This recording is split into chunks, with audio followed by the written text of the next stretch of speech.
Τι ωραία. Τι ωραία. Και επειδή πηγαίνοντας τώρα προς τους φοιτητές, μετά από όλο αυτό και το τόσο ωραίο κλείσιμο που έκανε ο κύριος Γκιώσος, θα πάω στους απόφοιτους και στον πρώτο απόφοιτο που θέλω να πω ότι νιώθει τεράστια συγκίνηση αυτή τη στιγμή που βρίσκεται δίπλα στον κύριο Γκιώσο, στην κυρία Μανούστη και στον κύριο Παναγιωτακόπουλο. Έχουμε συζητήσει πάρα πολλές ώρες με τον Στέργιο και ξέρω, το ζήσαμε μαζί παρέα με όλες τις δυσκολίες και θα μας τις πει. Και τα καλά όμως, και θα μας δώσει τώρα τη φωνή ακριβώς όλων αυτών που αναφέρατε, όλο αυτό το οράματος, να δούμε κατά πόσο πέτυχε να μπορέσει να ενδυναμώσει και να φτάσει μέσα στις ψυχές μας. Εγώ σας βεβαιώνω ότι έχει περάσει όχι απλά πολύ, με καθόρισε, το έχω πει δεύτερη φορά και μπορώ να το πω και να το φωνάζω σε όλους όσους μας παρακολουθούν, ότι αυτό το μεταπτυχιακό είναι μετασχηματιστικό στην ψυχή, στο μυαλό, στην συνέχεια που έχουμε και ως εκπαιδευτικοί. Στέργιο, θέλω να μας πεις πρώτα πώς επηρέασε η φοιτησή σου στο μεταπτυχιακό πρόγραμμα ΕΤΑ, εγώ θα το πω και όχι ΕΤΑ όπως ο κύριος Γκιώσος, δεν ξέρω, έτσι το συνήθισα κύριε Γκιώσο, την επαγγελματική σου πορεία. Πιστεύεις ότι άνοιξαν νέες δυνατότητες, απέκτησες νέους ρόλους, άλλο ρόλο, είχες άλλη κατεύθυνση? Ναι. Γεια σας, γιατί είμαστε στο μεσημέρι και δεν ξέρω αν είναι καλημέρα ή καλησπέρα. Θα μου επιτρέψετε τη συγκίνηση, γιατί πραγματικά είμαι πάρα πολύ συγκινημένος αυτή τη στιγμή και θα βγω από αυτό που είχα σημειώσει εδώ, λέγοντας σας ότι ο υποφαινόμενος υπήρξε σερβιτόρος 30 χρόνια. 25 χρόνια στα βουνά, προπονητής στο σκι. Τάιζε πίθωνες και ανακόντα για να μεγαλώσει την οικογένειά του στην Κρήτη. Με αυτή τη μικρή εισαγωγή, ίσως να αξιολογήσετε και καλύτερα αυτά που θα ακούσατε. Το 1996 σπούδασα γυμναστής. Το 2011 αποφάσισα να γίνω δάσκαλος. Κάτι δεν πήγαινε καλά. Και ξαφνικά βρέθηκα στην ΕΤΑ. Το 2019-20, αν θυμάμαι καλά. Είμαι ο Στέργιος ο Κουτσάφτης, λοιπόν. Εκπαιδευτικός στην πρωτοβάθμια εκπαίδευση σήμερα. Και πρώτα απ' όλα θα ήθελα να πω ότι χαίρομαι ιδιαίτερα που βρίσκομαι σήμερα εδώ, ανάμεσα σε ανθρώπους που στάθηκαν γέφυρες στην προσπάθειά μου να διεκδικήσω την εμπιστοσύνη και τον σεβασμό των μαθητών και των συναδέλφων μου, συνταξιδιώτες δασκάλους που με τη φλόγα τους φώτισαν τον δρόμο μου σε ένα ταξίδι ανακάλυψης και αυτοπραγμάτωσης. Σε αυτό το σημείο ίσως έχει σημασία να πω και δύο λόγια για το εκπαιδευτικό περιβάλλον μέσα στο οποίο υπηρετώ. Εργάζομαι ως δάσκαλος σε μονοθέσιο δημοτικό σχολείο, διδάσκοντας καθημερινά και τις 6 τάξεις μέσα στην ίδια αίθουσα. Ως εκπαιδευτικός λοιπόν ενός τέτοιου σχολείου έχω την ευθύνη για την προετοιμασία και τη διδασκαλία 11 έως και 12 διδακτικών αντικειμένων σε καθημερινή βάση, ενώ ταυτόχρονα ασκώ και τα διοικητικά μου καθήκοντα ως προϊστάμενος της σχολικής μονάδας. Έτσι, σε αυτό το ιδιαίτερα απαιτητικό πλαίσιο, η φοιτησή μου στο ΕΤΑ υπήρξε καθοριστική για την επαγγελματική μου πορεία, όχι μόνο επειδή απέκτησα νέες απαραίτητες γνώσεις, αλλά και επειδή επαναπροσδιορίσε τον ίδιο μου το ρόλο ως εκπαιδευτικού.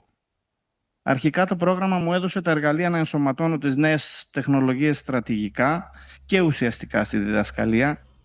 Η εξοικείωσή μου με τις πλατφόρμες, με τα συστήματα διαχείρισης υλικού και τα συνεργατικά εργαλεία επέτρεψαν να ανταποκρίνουμε με ευελιξία στις ανάγκες του σχολείου και των μαθητών, ιδιαίτερα σε απαιτητικές περιόδους όπως εκείνη της πανδημίας.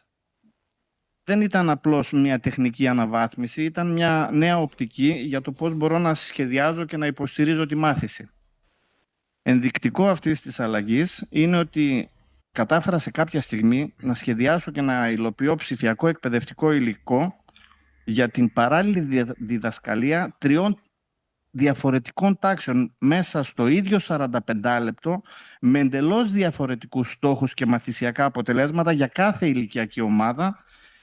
Μια διαδικασία που πριν το πρόγραμμα θα μου φαινόταν σχεδόν αδύνατη.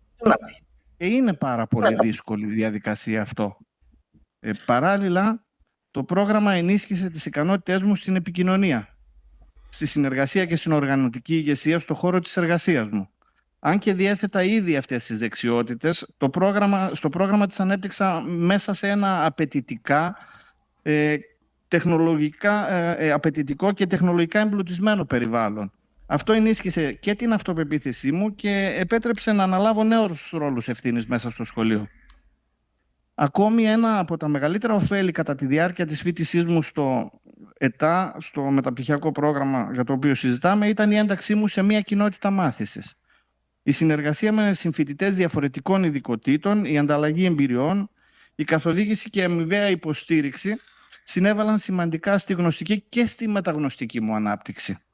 Σε αυτό το πλαίσιο, μετά από την αποφοίτησή μου από το πρόγραμμα, ένα χαρακτηριστικό παράδειγμα είναι το εξής. Ανέλαβα και την εξαποστάσεως καθοδήγηση μιας συναδέλφου άλλης σχολικής βαθμίδας, η οποία μετά από κρίσιμη χειρουργική επέμβαση υπηρετούσε σε ακριτικό νησί και κλήθηκε επειγόντως να αξιολογηθεί, σχεδιάζοντας διδασκαλίες με χρήση νέων τεχνολογιών.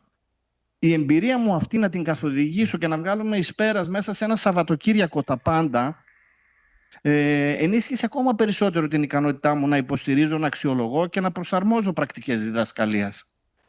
Το μεταπτυχιακό άνοιξε επίσης νέους δρόμους για πιο καινοτόμα και ερευνητικά προσανατολισμένη δουλειά. Η εξοικείωση με μεθόδους εξαποστάσεως διδασκαλίας και ψηφιακά εργαλεία μου επέτρεψε να σχεδιάζω ποιοτικότερο υλικό, να εφαρμόζω διαφοροποιημένες προσεγγίσεις και να υλοποιώ δράσεις που μέχρι τότε απαιτούσαν δεξιότητες που δεν είχα επαρκώς αναπτύξει. Μέσα σε σύντομο διάστημα ανέλαβα καθήκοντα που παλαιότερα δύσκολα θα μου ανατίθενταν. Ενώ παράλληλα, ως υπεύθυνος σχολικής μονάδας, κατόρθωσα να οργανώνω και να υποστηρίζω πολύπλοκες μαθησιακές δραστηριότητες σε πολλαπλά επίπεδα. Σας κουράζω βέβαια, αλλά είναι πολύ σημαντικά αυτά που συνέβησαν μετά το πρόγραμμα. Μια ακόμη διάσταση εξίσου σημαντική ήταν και η προσωπική μου ενδυνάμωση. Το πρόγραμμα μου έδωσε τη βεβαιότητα ότι μπορώ να μαθαίνω, να εξελίσσομαι και να ηγούμε, κάτι που επηρέασε άμεσα και τις επαγγελματικές μου επιλογές. Συμμετοχή σε επιμορφώσεις, ανάληψη πρωτοβουλειών, ισορροπημένος συνδυασμός διδακτικών και διοικητικών ευθυνών γενικότερα. Εξίσου σημαντική υπήρξε και η ένταξή μου σε ένα ευρύτερο επαγγελματικό δίκτυο. Μετά το πρόγραμμα πάντα όλα αυτά. Η συμμετοχή μου στο Μητρό Επιμορφωτών του ΙΕΠ. Η διάκρισή μου στον τελικό πίνακα του Κέντρου Καινοτομίας της Περιφερειακής Διεύθυνσης Εκπαίδευσης Ηπείρου, τα γνωστά τώρα κέντρα καινοτομίας που μπαίνουν. Λοιπόν, η ενεργή μου συμμετοχή στην αξιολόγηση της σχολικής μονάδας, την υλοποιούσα εγώ ως προϊστάμενος, και η προσωπική μου αξιολόγηση, η οποία ήταν βελτιωμένη πάρα πολύ, αποτελούν ξεκάθαρες αποδείξεις ότι οι γνώσεις και οι δεξιότητες που απέκτησα στο πρόγραμμα ήταν άμεσα εφαρμόσιμες και αναγνωρίσιμες. Πάνω απ' όλα, εκείνο που κρατώ περισσότερο είναι ότι μέσα από αυτή την εμπειρία ενίσχυσα την ικανότητά μου να καθοδηγώ συναδέλφους που επιθυμούν να αναπτύξουν τις ψηφιακές και παιδαγωγικές τους δεξιότητες. Για μένα αυτό ίσως είναι και το μεγαλύτερο όφελος, η δυνατότητα να πολλαπλασιάζω τη μάθηση. Συνοψίζοντας λοιπόν, το ΕΤΑ δεν με εξόπλισε απλώς με τεχνολογικές και παιδαγωγικές δεξιότητες. Με βοήθησε να εξελιχθώ σε έναν πιο ευέλικτο, καινοτόμο και στρατηγικό επαγγελματία. Γι' αυτόν ακριβώς το λόγο, κλείνοντας, θα ήθελα να εκφράσω τη βαθιά μου ευγνωμοσύνη προς όλους όσους είναι παρόντες εδώ σήμερα στο τραπέζι και όσους μας βλέπουν από τις κάμερές τους. Όλους αυτούς λοιπόν που οραματίστηκαν, υλοποίησαν και συνεχίζουν να υπηρετούν αυτό το πρόγραμμα. Σας ευχαριστώ εκ μέρους όλων των αποφύτων, μέσα από καρδιά. Ευχαριστώ. Συναισθήματα καταθέτουμε αυτή τη στιγμή. Είπαμε να βρεθούμε και να σας κάνουμε και εμείς το δικό μας δώρο, αγαπημένοι μας, γιατί σας το λέει αγαπημένοι. Και μετά από ένα Στέριο που μίλησε μέσα από την ψυχή του και την καρδιά του για εξέλιξη, για προοπτικές, πάμε να δούμε όλο αυτό όμως έχει ενισχύσει και μία άλλη, κάποιες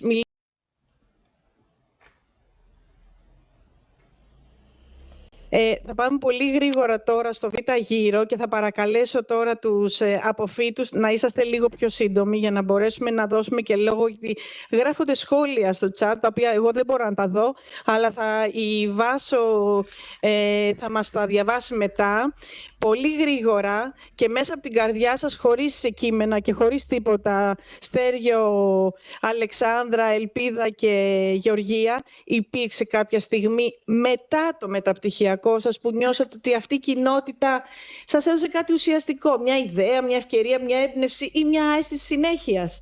Στέργιο μου, πολύ γρήγορα. Ευχαριστούμε. Υπήρξε μια πολύ καθοριστική στιγμή όπου ένιωσα πόσο σημαντικό ήταν το ΕΤΑ. Ήταν όταν ξεκίνησα την ατομική μου αξιολόγηση ως εκπαιδευτικός. Μια δύσκολη απαιτητική περίοδο με αρκετό άγχος και πίεση, γιατί έπρεπε να οργανώσω πολλά πράγματα και να τα παρουσιάσω τεκμηριωμένα. Ταυτόχρονα εκείνη την περίοδο οι αξιολογούμενοι, εμείς μάλλον όσοι μας αξιολογούσαν, οι αρμόδιοι, η εμπειρία τους ήταν και περιορισμένη, γιατί ήμουν από τους πρώτους.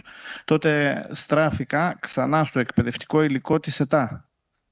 Σημειώσεις, ενότητες, δραστηριότητες, παραδείγματα σχεδιασμού, μοντέλα αξιολόγησης, όλα βγήκαν ξανά στην επιφάνεια. Λοιπόν, συνειδητοποίησα ότι το υλικό αυτό δεν ήταν θεωρητικό. Ήταν εργαλεία έτοιμα προς χρήση. Ιδιαίτερα χρήσιμο ήταν ότι και οι τεχνολογίες που διαπραγματευτήκαμε, γιατί η αξιολόγησή μου επέβαλε να χρησιμοποιήσω τις νέες τεχνολογίες. Έτσι μπόρεσα να οργανώσω τη διδακτική μου πορεία ποιοτικά, με τις κατάλληλες μεθόδους, να ενσωματώσω τα ψηφιακά εργαλεία και να τεκμηριώσω με αυτοπεποίθηση όσα ισχυριζόμουν. Αυτή η επιστροφή λοιπόν στο υλικό του ΕΤΑ μου έδωσε μια αίσθηση συνέχειας, σαν να υπήρχε ακόμα δίπλα μου το πρόγραμμα, σαν να με καθοδηγεί. Δεν αισθάνθηκα ούτε ούτε για μια στιγμή ότι ήμουν μόνος. Ένιωσα ότι είχα μια βάση, ένα θεωρητικό και πρακτικό υπόβαθρο που μπορώ να το αξιοποιώ ξανά και ξανά. Και νομίζω ότι αυτό είναι το πιο σημαντικό που μου προσέφερε η κοινότητα και το πρόγραμμα. Όχι μόνο γνώσεις που έμειναν στο παρελθόν, αλλά ένα ζωντανό πόρο που συνεχίζει να με στηρίζει στις πραγματικές μου ανάγκες ως εκπαιδευτικό. Μου έδωσε αυτοπεποίθηση, καθοδήγηση και πάνω απ' όλα με έμαθε πώς να μαθαίνω. Γι' αυτό συνεχίζει να εξελίσσεται μαζί μου. Κάθε φορά που αντιμετωπίζω μια πρόκληση στην τάξη και χρειάζεται να δοκιμάσω κάτι καινούριο, νιώθω σαν να έχω δίπλα μου ένα μέντορα που με εμπιστεύεται και που μου θυμίζει ότι ακόμα και όταν αμφιβάλλω, έχω τα εργαλεία και τη γνώση να προχωρήσω. Αυτή η αίσθηση στήριξης και συνέχειας με γεμίζει δύναμη και έμπνευση και πιστεύω ότι κάθε εκπαιδευτικός αξίζει να τη νιώσει. Αυτά από μένα. Ευχαριστώ. Ευχαριστούμε, Στέργιο. Αλεξάνδρα, πολύ σύντομα. Σύντομη. Λοιπόν, εγώ θέλω να πω ότι η κοινότητα του ΕΤΑ υπήρξε καθοριστική, γιατί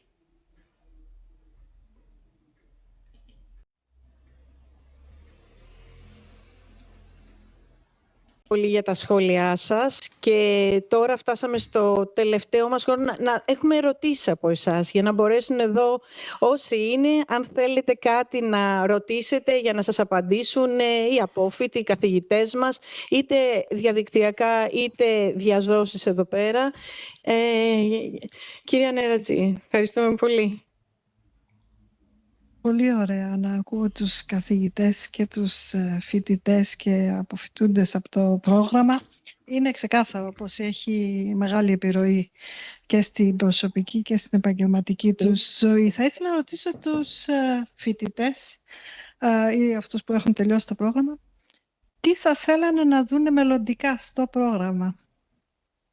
Ωραία, πολύ ωραία. Θέλεις, Στέργιο, να απαντήσεις?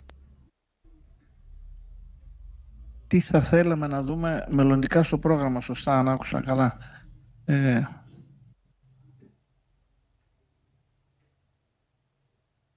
Επειδή... Είναι για πρώτη φορά που ο Στέργιος ο Κουτσάφτης βρέθηκε σε αφωνία. Όσοι τον ξέρουμε από το πρόγραμμα, ξέρουμε ότι είναι ο μόνος που δεν σταματάει να έχει έτοιμη απάντηση. Τι έγινε, ήταν πολύ δύσκολη η ερώτησή σας. Επειδή λοιπόν, ναι. Επειδή λοιπόν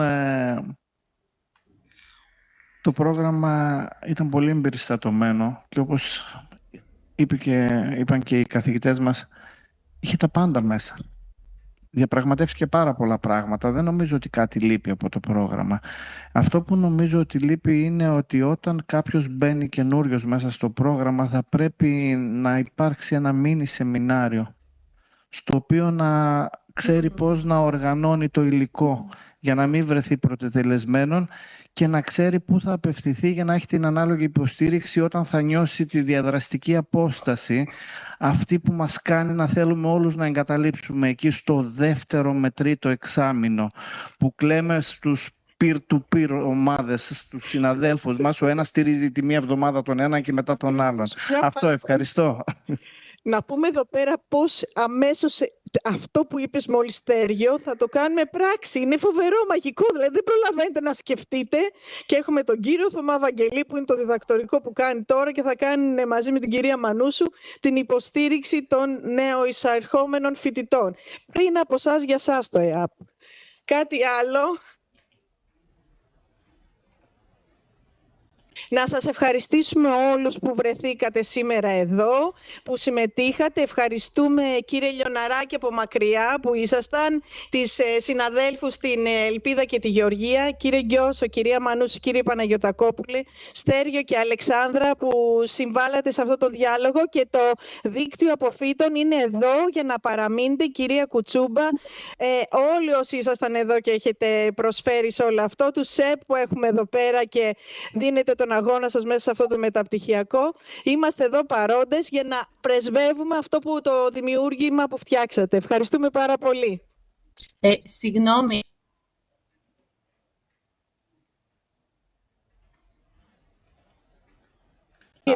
Κυρία Κουτσούμπα, να το κλείσουμε και ευχαριστούμε, μη ζητά συγγνώμη, αλλά εγώ είπα, μην το πω, αλλά δεν μπορώ να κρατηθώ για όσοι με ξέρετε, ούτε ακαδημαϊκά, ούτε παιδαγωγικά, ούτε φιλοσοφικά. Στράτος Διονυσίου.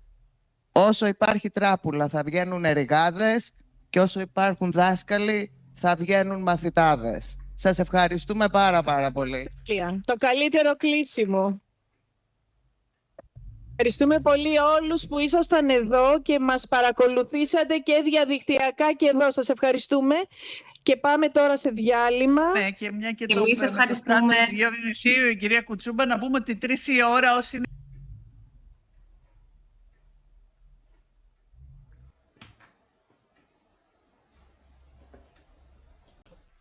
Μπήκαμε πολύ βαθιά στη σχέση, στις σχέσεις, και το μόνο που έχω να πω είναι ότι θα πρέπει να δούμε την ευθύνη, το σεβασμό, να αλληλεγγύη, προκειμένου αυτή η σχέση που ήδη έχει αρχίσει να διαμορφώνεται να μην γίνει εξάρτηση.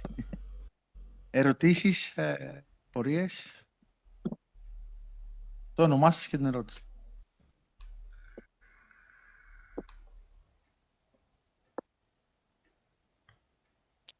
Ναι, τώρα νομίζω ότι ακούγομαι. Ευχαριστώ.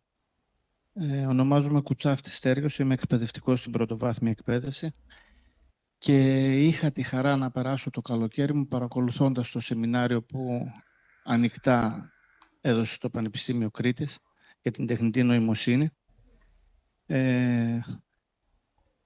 Επειδή κάποτε δημοκρατία ήταν να λέμε ελεύθερα τη γνώμη μας και σήμερα όλοι μπορούμε να το κάνουμε, σιγά σιγά με τον καιρό η δημοκρατία άρχισε να γίνεται το να πληροφορούμαστε σωστά.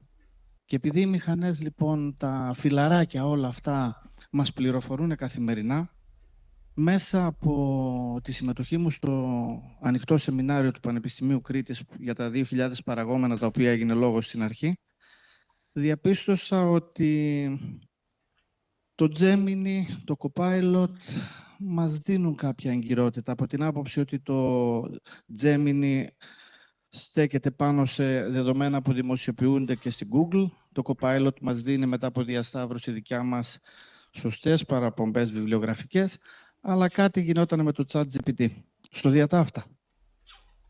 Θεωρείτε ότι θα ήταν χρήσιμο, προκειμένου να μην μπερδευόμαστε από όλα αυτά και να γίνεται μια σωστότερη δουλειά, να διασταυρώνουμε τα διαφορετικά φιλαράκια μεταξύ τους, τα chatbots, ή έχουν αρχίσει και αυτά και δημιουργούν ένα καρτέλ όπως και όλα τα άλλα στην κοινωνία μας σήμερα? Ευχαριστώ. Σας ευχαριστώ για την ερώτηση.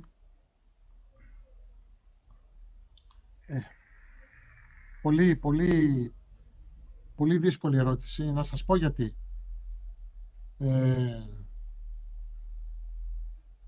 Αν είχαμε χρόνο, θα κάναμε μία εικονική συζήτηση με ένα νέο υποψήφιο διδάκτορα. Με ένα νέο ερευνητή. Αλλά να είναι εκεί γύρω στα 30, να μην έχει δηλαδή τις εμπειρίες τις δικές μας, τις αναπαραστάσεις. Και θα μας πει, μα συγγνώμη, γιατί πρέπει να κάνω συμβατική βιβλιογραφική επισκόπηση, να ψάχνω εγώ τις πηγές, αφού σε πολύ λιγότερο χρόνο θα έχω και με βιβλιογραφική τεκμηρίωση, ακόμα και με διασταύρωση των διάφορων εφαρμογών, Θα έχω λοιπόν και διασταύρωση. Γιατί λοιπόν να κάθομαστε να χάνουμε το χρόνο μας με τη βιβλιογραφική επισκόπηση συμβατικού τύπου μέσω μηχανών αναζήτησης? Αυτή είναι πραγματική ερώτηση, πραγματική διάλογος που σας μεταφέρω. Και η δική μου η προσέγγιση ήταν εάν και κατά πόσο είσαι διατεθειμένος να εκχωρήσεις το δικαίωμα της επιλογής των βιβλιογραφικών πηγών. Διότι εδώ δεν έχει να κάνει μόνο με την εγκυρότητα, αλλά έχει να κάνει και με την επιλογή των βιβλιογραφικών πηγών. Με ποιο κριτήριο επιλέγουμε την Α ή τη Β βιβλιογραφική πηγή? Ποια είναι η διαφορά των μηχανών αναζήτησης από τις εφαρμογές τεχνητής νοημοσύνης?